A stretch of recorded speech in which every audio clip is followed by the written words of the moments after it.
7 até o 13. Agora nós vemos a lei versus o pecado.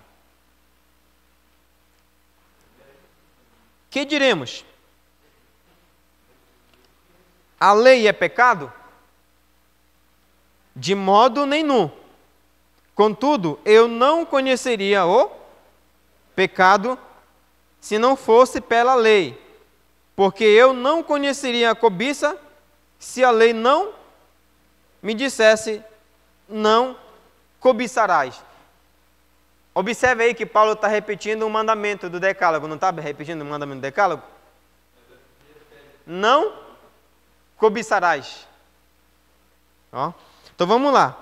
Na sequência da carta, Paulo responde a seguinte pergunta: a lei é pecado? Ora, se a lei condena e não salva, ela é pecaminosa? A resposta é: de modo nenhum. Paulo sabe que esta conclusão está equivocada. Ele vai explicar os verdadeiros propósitos da lei neste trecho. Mais uma vez, ou seja, ele diz que a função da lei, ele vai dizer qual é a função da lei antes da salvação. Tá? Ele vai dizer a função da lei antes da salvação. Primeiro, versículo 7. A lei revela o pecado. É a lei de Deus que nos mostra o que é pecado. Ela faz um raio-x. Ela coloca diante de nós nossas mazelas. A primeira função da lei é essa. A primeira função da lei, tá? Olhe bem para mim que você está com esse óculos aí com umas 3 graus de...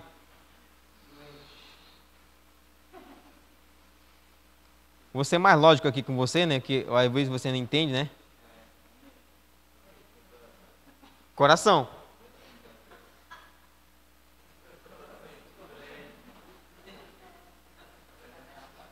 Primeira coisa que Paulo vai dizer. Ele vai dizer para a gente que a função da lei é revelar o que está dentro do nosso coração, que é o quê? O pecado. Entendeu? Está aqui, ó. Entendeu? A gente pode ser mais lógico, né? Está bem aqui, ó. A cobiça. Aí vamos olhar. Não é por aqui que nós cobiçamos? Opa!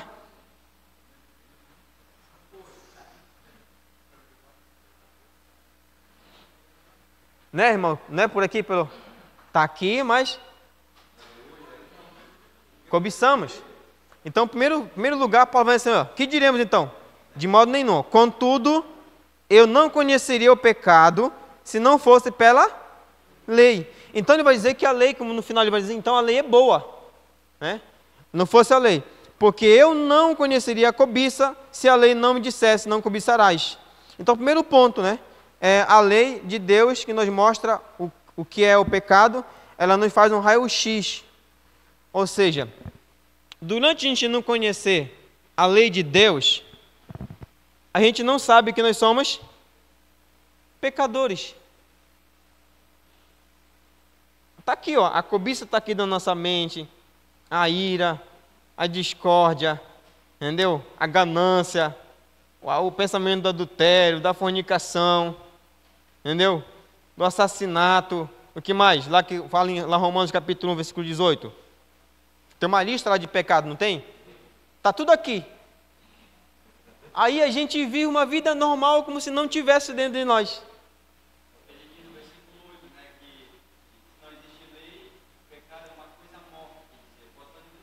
Sim, vivemos nossa vida normal. E aí isso aqui me fez me pensar uma coisa ontem à noite. Ontem à noite, que é uma coisa que tem batido no meu coração muito forte esses últimos dias. Você sabia que tem gente agora, nesse momento, morrendo sem salvação? Você sabia disso, irmãos? Tem gente neste momento agora morrendo sem salvação?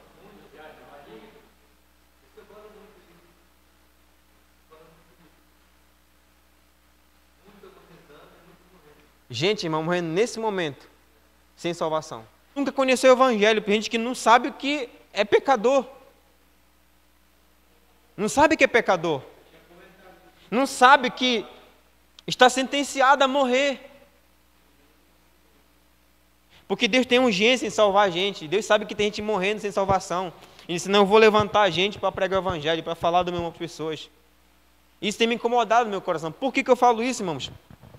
Porque às vezes tem gente dentro da nossa cidade, gente que estão dentro de casa, que acordam, tomam um café, voltam para cama para dormir, estão lá o dia inteiro, sem fazer nada. Ao invés de estar fazendo alguma coisa para o reino de Deus. Mas não fazem nada. Às vezes tem vizinho nosso, às vezes até o próprio família nossa estão lá, morrendo sem salvação. Sabe que eu falei para vocês naquele de Romanos, né, de Gálatas, que Paulo fala assim, eu não vivo mais eu, mas Cristo vive em mim. Você não vive mais os seus sonhos, você não vive mais os seus projetos. Você não vive mais a sua vida, você vive a vida, o propósito de Cristo, a missão de Cristo.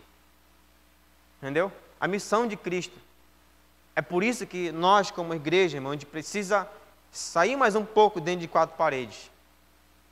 Dia de sábado, a gente tem 7 igrejas. 7 igrejas. Tem 7 reuniões.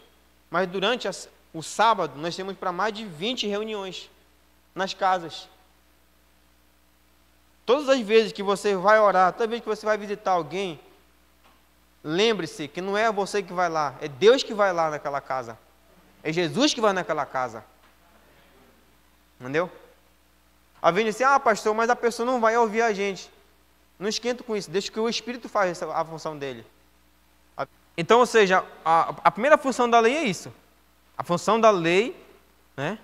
Que na verdade a lei ela vai incluir também o evangelho como todo, né? E dizer para a gente que dentro de nós, dentro do nosso coração, dentro da nossa mente, tem pecado e que nós somos pecadores. Certo, queridos? Versículo 7, né?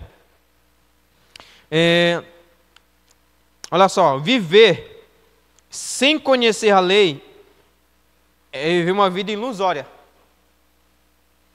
É ilusão. Tem gente que vive iludida. Viver sem conhecer a realidade. Entendeu? É viver uma vida ilusória. O argumento, né? O argumento que muita gente argumenta, diz assim, quando eu nasci eu já aceitei Jesus. Não, nós somos pecadores desde o momento que Deus gera dentro da ofenda da nossa mãe. Só que a gente não sabe disso, a nossa consciência não sabe disso. A gente só consegue conseguir isso por causa da lei do Senhor, por causa do Evangelho. O Evangelho traz isso para a gente, traz as claras para a gente, dizendo que a gente é pecador. Aquilo que a lei proíbe, a nossa natureza humana é ainda mais instigada a cobiçar. A cobiça ocorre na mente. Paulo se deu conta de que os pensamentos são corrompidos. Entendeu que pensamentos perversos são mais pecaminosos quanto atos perversos. Paulo fala assim, não, interessante, falando assim, por isso que Paulo fala assim, miserável homem que sou. Você já imaginou? O cara ali é cristão já foi salvo por Jesus, irmão, assim, eu sou miserável. Eu sou um miserável, eu me pego pensando coisas que não devem. Por isso que Paulo diz, quando eu quero fazer a vontade de Deus, eu estou fazendo aquilo que eu não quero, mas aquilo que não é a vontade do Senhor. Até hoje eu coloquei no meu status, né? Eu coloquei no meu status sobre essa parte, né? Que a lei não é culpada. A culpa é do pecado. Tem a analogia que o cara faz é o seguinte, né? A pessoa pega uma prancha e vai para a praia surfar. Aí quando ele começa a surfar, aí quando ele olha para a praia tem uma placa lá. Proibido surfar, tem tubarão. Aí a pessoa diz assim, mas agora que essa placa está dizendo que tem tubarão, aí vai colocar a culpa em quem? Na lei. Só que a placa, ela diz que tem tubarão, mas ela não livra você do tubarão. A lei diz que você é pecador, mas ela não livra você da morte. A lei diz que dentro de você existe um pecado, mas ela não vai conseguir mudar a sua vida. Só vai mudar a vida se abraçar, se morrer para a lei e se casar com Cristo. Tá? Se casar com Cristo. Versículo 8. É o versículo 8, é? Mas o pecado, aproveitando-se da ocasião dada pelo mandamento, provocou em mim todo tipo de cobiça, porque aonde não há lei, o pecado está morto. É nesse sentido que Paulo vai dizer, né? que a lei ela existe, mas se eu não conhecer a lei, o pecado ele vai continuar morto lá dentro de mim. Mas a partir do momento que eu, versículo 9, né? Antes eu vivia sem a lei, né? Mas quando veio o mandamento, o pecado reviveu e eu morri. Aqui que me engatou um pouco, mas a gente vai entender aqui. O que Paulo está querendo dizer aqui, ó? No versículo 8 e 9. Ele está dizendo que, aproveitando-se a ocasião do mandamento. O que é a ocasião do mandamento? O pecado, ele se aproveitou de quê? Da lei. Por que ele se aproveitou da lei? Porque quando eu não conhecia a lei, eu não sabia o que era pecado. Mas a partir do momento que eu conheci a lei, descobri que eu tenho cobiça. E esse negócio aqui estava morto dentro de mim. Esse desejo estava morto dentro de mim. Aí a lei veio e disse, ó, tu é pecador, tu tem cobiça. E aí isso aqui reviveu. O pecado, ele reviveu. Ó, ele reviveu dentro de mim. Então, quando o pecado reviveu quando ele fala assim, que ele reviveu dentro dele, aí ele vai dizer que ele morreu. Por que ele morre? Porque a lei diz que ele é pecador e o salário do pecado é a morte. Aí ele morreu. Paulo entendeu que ele não tem como se salvar sozinho. Ele não tem como se libertar sozinho. Morreu. É por isso que é um negócio muito interessante. A função, né, da lei na vida do ser humano, né, no sentido antes dele ser salvo. Diz que nós somos pecadores, o pecado ele se aproveita da lei e ele suscita dentro de nós, então ele revive. E quando ele revive, a gente morre, porque ele nos condena, dizendo que a gente é pecador e o salário do pecado é a morte. Versículo 10, é isso? 9. Antes eu vivia sem a lei, né? Mas quando veio o mandamento, o pecado reviveu e eu morri. Versículo 10. E descobri que o mandamento, que era para a vida, se tornou em morte para mim. Eu pensei que eu obedecendo a lei, eu ia ser salvo. Mas eu descobri que esse negócio que era vida para mim, ele ressuscitou um negócio chamado pecado dentro da minha mente e eu acabei morrendo. Pela lei. Entendeu? Eu acabei morrendo. Versículo 11, né? Porque o pecado, aproveitando-se da ocasião dada pelo mandamento, enganou-me por meio dele, me matou. De modo que me matou. Deixa eu só ver aqui esse ponto importante aqui. Ó, versículo 10, 9 e 10, né? A lei condena o pecado antes de tornar a consciência da lei, a pessoa vive tranquila, se auto-justificando. A partir do momento que a pessoa toma conta da lei de Deus, percebe o tamanho do seu problema e descobre que tudo que ela fez ou venha a fazer é pouco para diminuir a dívida diante de Deus. Na verdade, essa dívida só aumenta. Viver sem conhecer a lei é viver uma vida ilusória. Estávamos mortos e não sabíamos. A lei revela o pecado e nos mata, no sentido de tirar todas as possibilidades de nós justificarmos pelos nossos esforços.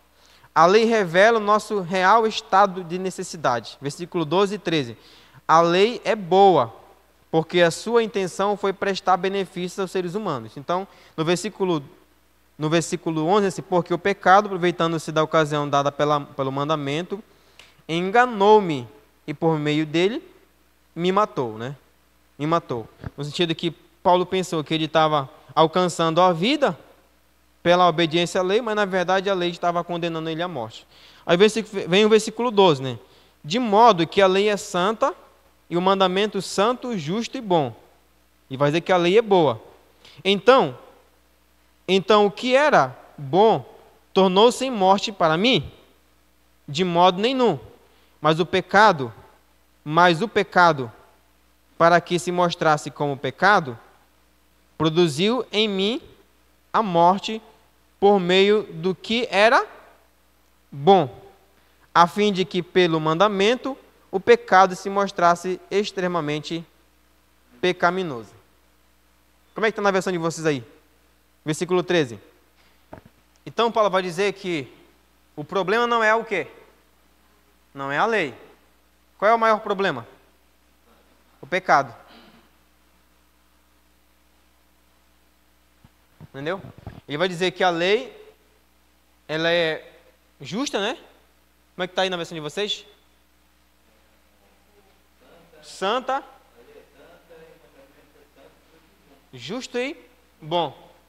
Então, como é que nós descobrimos que somos pecadores? O pecado não está aqui no coração? Ou na mente? Não está aqui o pecado dentro da gente? Se a gente não conhecer a lei, a gente não sabe o que é pecado.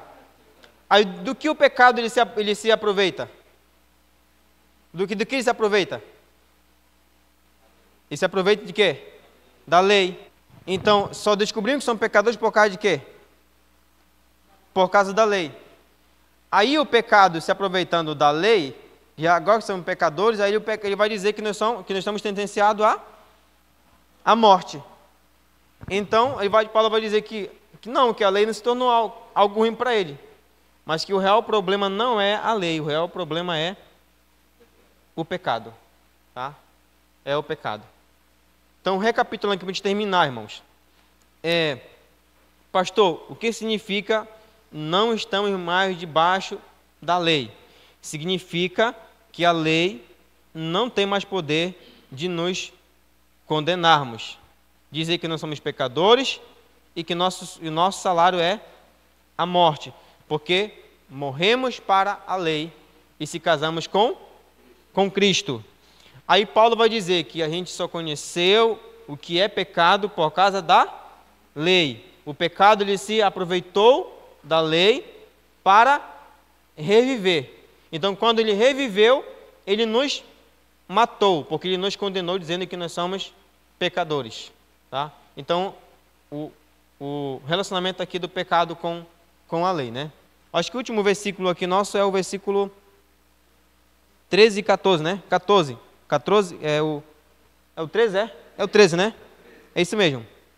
A fim de que pelo mandamento o pecado se mostrasse extremamente pecaminoso. A partir da outra quarta-feira, nós vamos falar sobre o versículo 14. Porque sabemos que a lei é espiritual, mas eu sou limitado pela carne e vendido como escravo do pecado, tá? Do pecado. Então, lembrando, irmãos, agora que nós estamos debaixo da graça, tá? Nós se casamos com Cristo. Mas o fato de nós estarmos casados com Cristo, isso não significa que não devemos mais obedecer à lei. A lei ela continua vigorando, porque quem morreu fomos nós e não a lei. Ela continua existindo. Porque assim, se nós pensarmos que não vamos ser salvos obedecendo à lei, nós estamos perdidos. Porque a única função dela é aquilo que a gente viu lá, é revelar o pecado e dizer que nós somos pecadores e que nós estamos sentenciados a morrer. Então, algo que era para trazer vida para a gente, ele trouxe morte. Entendeu? Trouxe morte. Então, antes ela teve a função na nossa vida, e hoje ela tem a função na nossa vida. Por quê? Porque quem morreu fomos nós. Não foi a lei não foi anulada. Quem morreu fomos nós, a lei ela continuou. Então, uma vez agora que eu estou debaixo da graça de Cristo, a lei ela continua ainda vigorando. Que vai responder a pergunta do capítulo 6. Uma vez que estou debaixo da graça, eu devo continuar pecando? Não. Uma vez que eu estou debaixo da graça, eu devo desobedecer a lei? Não. Porque a função da lei é dizer para ele assim, ele está aí dentro de você aí. E vai querer reviver de novo. Só que agora, esse pecado, ele não tem mais... No capítulo 6, ele vai dizer assim, a lei vai dizer, tu é pecador. Aí tu vai dizer assim, eu sei, eu reconheço que eu sou pecador, Sou um pecador regenerado. Sou um pecador salvo. Mas o pecado não tem mais domínio sobre os meus membros. Tu não é mais o meu Senhor. O meu Senhor agora é Cristo. Entendeu? Quem domina agora a minha vida é Cristo. Aí tá. Aí a lei vai ensinar, tu é pecador. Aí tu diz, sim, eu sou pecador. Mas você não pode dizer mais que estou sentenciado à morte. Porque Cristo me salvou pela graça. A graça me alcançou. Aí quando a gente peca, a graça assim, a lei assim, tu pecou. Eu, sim, eu pequei, eu sei que eu pequei. Só que agora você não pode me condenar para a eternidade. Porque agora eu tenho Jesus para pedir perdão. Eu tenho advogado agora. E pagou o que tu exige. Então, ou seja, nós não obedecemos a lei para ser salvo. Nós obedecemos a lei porque agora nós somos salvos. Agora nós temos capacidade no Espírito Santo de Deus. Nós temos capacidade do alto agora para obedecer a lei. Porque antes não tínhamos capacidade para obedecer ela. Por que agora eu não traio a minha mulher? Porque Deus me capacita a eu vencer isso. Por que agora eu observo o salvo? Porque Deus me capacita para fazer isso. E porque se fosse por minha conta própria, nem da rede sábado de manhã se levantava.